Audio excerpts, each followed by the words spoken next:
They called me the Huntress, and the name didn't come from catching killers in the moment. It came from what I did after everyone else walked away. I hunted what had already gone cold. I worked cases that had settled into silence, where time had dulled urgency and buried truth under assumptions that felt good enough to close a file. I hunted across New York City, every borough, every block where violence tried to disguise itself as something ordinary.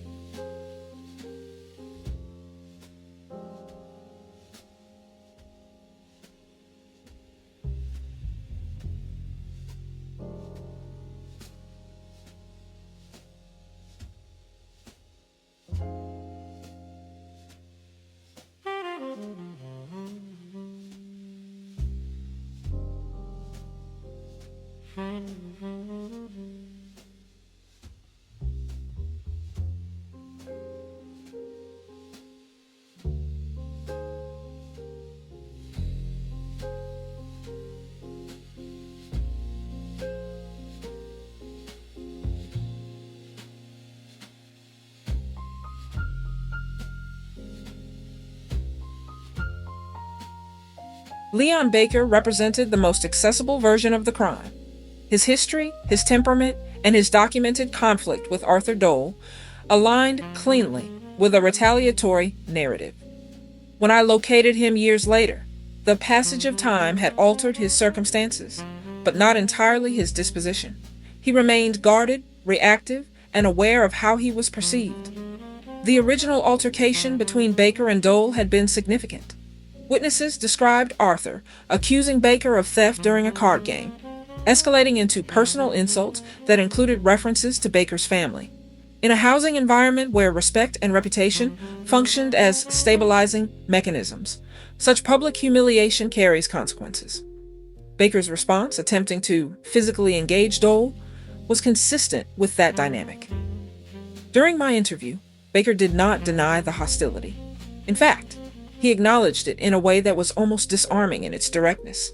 He admitted that he had imagined harming Arthur, that the anger had lingered, and that he had not forgotten the incident. That level of admission often strengthens suspicion rather than weakens it.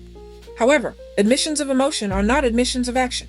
The original case file contained partial alibi information for Baker, but it had not been aggressively verified.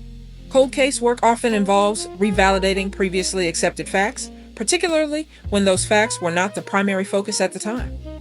I reconstructed Baker's timeline through independent interviews and corroborative sources. Two individuals, previously unconnected in the original investigation, placed him in a different part of Brooklyn during the estimated time of death. A third source, initially reluctant, confirmed his involvement in a narcotics-related errand that aligned with those accounts. While not flawless, the alibi held under scrutiny.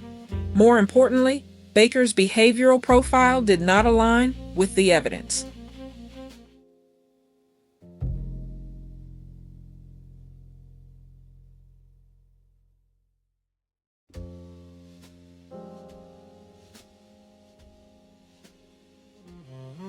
His history suggested impulsivity and visible aggression. The injuries on Arthur Dole suggested controlled application of force, followed by deliberate staging. Baker's hatred was real, but it was the wrong kind of violence. Eliminating him as a suspect forced a reassessment of the case's emotional framework. The murder was not driven by public conflict or reactive anger. It required a level of proximity and composure that did not match the most obvious suspect.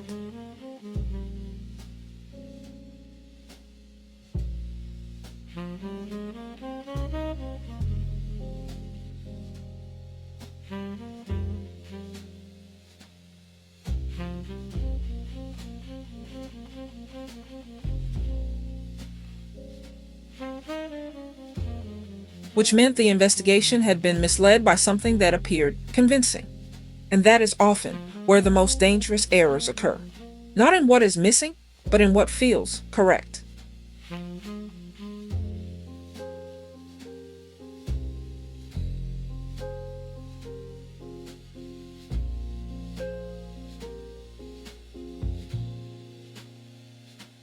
As I moved forward, I began to understand that Arthur Dole's death could not be explained by the relationships everyone knew about. It would be explained by the one they didn't, and that relationship had not yet surfaced in the file.